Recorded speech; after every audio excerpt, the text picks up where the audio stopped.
प्यारे बच्चों, आज हम वार्षिक परीक्षा 2022 कक्षा 8वीं गणित का प्रश्न पत्र हल भाग 2 देखेंगे।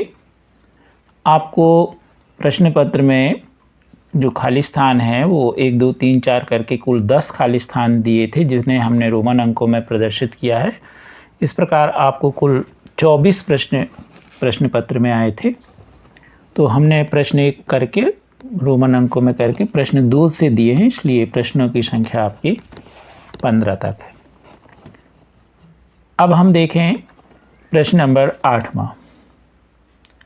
जब एक पासे को फेंका जाता है तब 5 से बड़ी एक संख्या आने की प्रायिकता क्या होगी। तो प्रायिकता की सवाल हम आपको इसके पहले के वीडियो में बहुत अच्छे से समझा चुके हैं, उसी पर आधारित ये प्रश्न देखेंगे।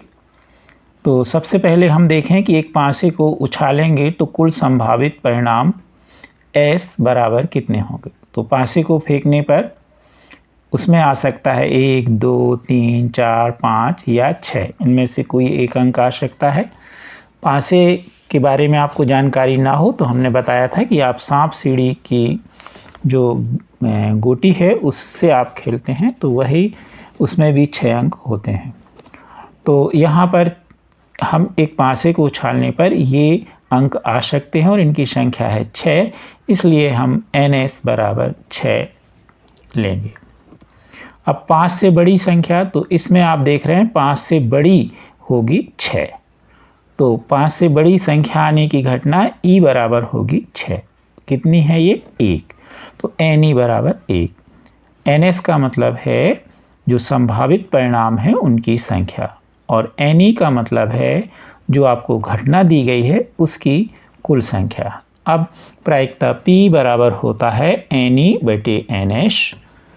तो NE का मान 1 है और NS का मान 6 है, तो प्रायिकता P बराबर 1 बटे 6। प्रश्न 9वां। वह सबसे छोटी संख्या ज्ञात कीजिए जिससे 243 का गुणा करने पर वह पूर्ण घन बन जाए। तो सबसे पहले 243 के अभाज्य गुणनखंड निकालिए। 3 गुणे 3 गुणे 3 गुणे 3। अब क्योंकि घन निकालना है तो 3 3 की जोड़ी बनाएंगे। तो एक जोड़ी तो 3 की बन गई, लेकिन दूसरी 3 की जोड़ी नहीं बन रही, इसमें केवल 2 3 है। तो कितने 3 और चाहिए? एक 3 और चाहिए। तो यहाँ पर 3 3 के युग्म नहीं बन रहे हैं, अतः 243 में यदि हम 3 का गुणा कर देंगे तो 3 3 की जोड़ी बन जाएगी, अर्थात 3 का गुणा करने पर यह संख्या पूर्ण घन बन जाएगी। तो आपके जो प्रश्न पत्र था उसमें जगह कम थी, तो आप सिर्फ इतना अकेला लिख सकते हैं। लेकिन अगर हम इसे और हल करें तो घनमूल 243 गुणे 3, 243 में हमने 3 का गुणा किया तो ये 3 3 की जोड़ी बन गई, और इसमें से लिया तो जोड़ी में से 1, तो 3 गुणे 3 यानी 9, और 243 में आप 3 का गुणा करेंगे तो आएगा 729। तो 729 का घनमूल 9 होता है। कभी कभी ऐसा भी पूछा जाता है कि गुणा करने पर जो संख्या प्राप्त है उसका घनमूल बताएं। प्रश्न 10वां। एक समचतुर्भुज का क्षेत्रफल ज्ञात कीजिए जिसकी विकर्णों की लंबाई 10 सेंटीमीटर और 12 सेंटीमीटर है। समचतुर्भुज का क्षेत्रफल का सूत्र है 1/2 गुणे विकर्णों का गुणनफल।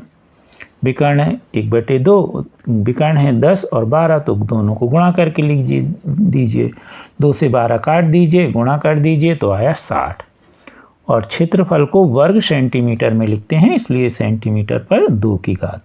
यदि हम लिखना चाहें शब्दों में तो हम वर्ग सेंटीमीटर लिख सकते हैं।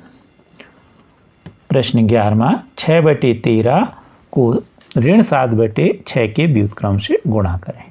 तो 6/13 गुणे ऋण 7/6 का व्युत्क्रम। व्युत्क्रम में आप जानते हैं कि जो भी परिमेय संख्या है उसको हम पलट देंगे, चिन्ह नहीं बदलेंगे, तो हो जाएगा 16/7 गुणा करके। अब यदि ये आपस में कटते हैं तो काटें, नहीं कट रहे किसी तरह गुणा कर दीजिए, तो 96/91, और ऋण का चिन्ह आएगा, और ऋण यदि हर में लगा है तो उसे हम अंश में लगा देंगे। प्रश्न 12वां। सरिता के पिता की आयु 49 वर्ष है। उनकी आयु सरिता की आयु के तिगुने से 4 वर्ष अधिक है। सरिता की आयु ज्ञात कीजिए। सरिता की आयु x वर्ष मान लीजिए। अब प्रश्न अनुसार, क्योंकि उसमें लिखा है कि जो उनके पिता हैं उनकी आयु सरिता की आयु की तिगुने, तिगुने मतलब 3 का गुणा, तो x गुणे 3 से 4 अधिक मतलब धन 4, तो x गुणे 3 धन 4 बराबर 49। इसे हम लिखेंगे 3x, धन 4 का पक्षांतर कर देंगे, 49 में से 4 घट जाएंगे, 3x बराबर 45, x बराबर 45/3 काट दीजिए, तो x बराबर 15, यानी सरिता की आयु कितने वर्ष की है? 15 वर्ष की। अब देखें हम 13वां प्रश्न। किसी समांतर चतुर्भुज के दो आसन्न कोणों का अनुपात 3:2 है। समांतर चतुर्भुज के सभी कोणों की माप ज्ञात कीजिए। माना कि समांतर चतुर्भुज ABCD है, तो आसन्न कोण A हम 3x मान लेंगे और B हम 2x मान लेंगे, जितने अनुपात में रहे। 3:2 है, A को 3x और B को 2 है। अब समांतर चतुर्भुज में आसन्न कोणों का योग, जो दो आसन्न कोण है उनका योग 180 अंश होता है, तो इन दोनों को जोड़ दीजिए। A धन B, कोण A धन B बराबर 180 मान रख दीजिए। 3x धन 2x बराबर 180 हल कर लीजिए, तो 5x बराबर 180 या x बराबर 180/5 या x बराबर 36। जगह कम हो थी आपके उसमें, तो आप उसको संक्षिप्त में आगे इम्प्लाइज करके कर सकते थे। तो कोण A बराबर होगा 3x, x का मान रख दीजिए 36, तो 108। कोण B बराबर 2x, 2 कोष्टक में 36 का गुणा कर दीजिए, तो आ गया 72। अब सभी कोण ज्ञात करने हैं, तो समांतर चतुर्भुज के सम्मुख कोण बराबर होते हैं, तो C बराबर होगा कोण A के यानी 108, T बराबर होगा B के, तो 72। तो सभी कोण ABCD के मान आपको मिल गए। प्रश्न 14 सेंटीमीटर वाले एक आयताकार कागज को मोड़कर 20 सेंटीमीटर त्रिज्या वाले एक बेलन बनाया जाता है, उसका आयतन ज्ञात कीजिए। तो कागज के चौड़ाई के अनुदिश मोड़ेंगे, तो बेलन की ऊंचाई हो जाएगी 14 सेंटीमीटर, तो h हो जाएगा 14 और त्रिज्या आपको दी है r 20 सेंटीमीटर। बेलन के आयतन का सूत्र आपको मालूम है, πr²h।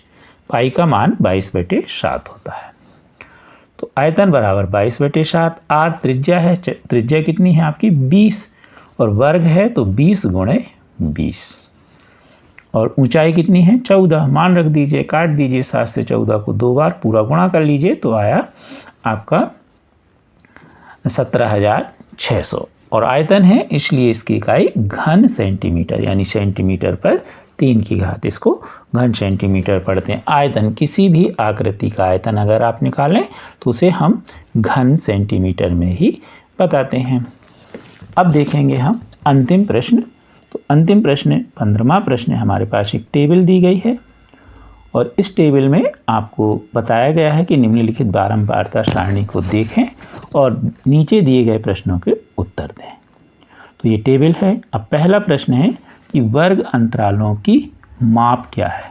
तो ध्यान से देखिए, इस टेबल में 100 से 125, 125 से 150 कितने का अंतर दिख रहा है आपको। तो पहले ही वर्ग ले लीजिए, 125 में से 100 घटा दीजिए तो आया 25। तो सभी वर्गों में 25 का अंतर है, इसलिए वर्ग की माप 25 होगी।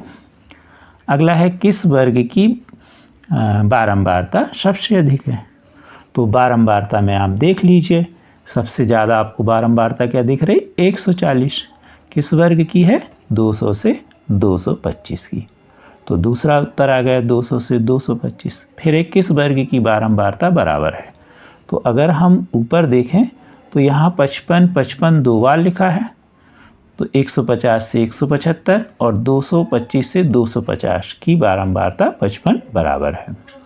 अगला प्रश्न है आपका कि वर्ग 225 से 250 की उच्च सीमा। तो उच्च सीमा होगी 250 और निम्न सीमा पूछते तो कितनी होती 225।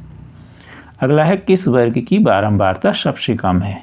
तो जैसे अपन ने सबसे अधिक देखी थी, सबसे कम देखें तो सबसे कम क्या है बारंबारता 20, यानी किस वर्ग की है 300 से 325 की।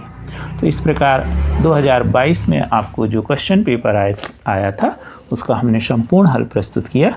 आप हमारे चैनल को शेयर सब्सक्राइब अवश्य कीजिए। Thank you.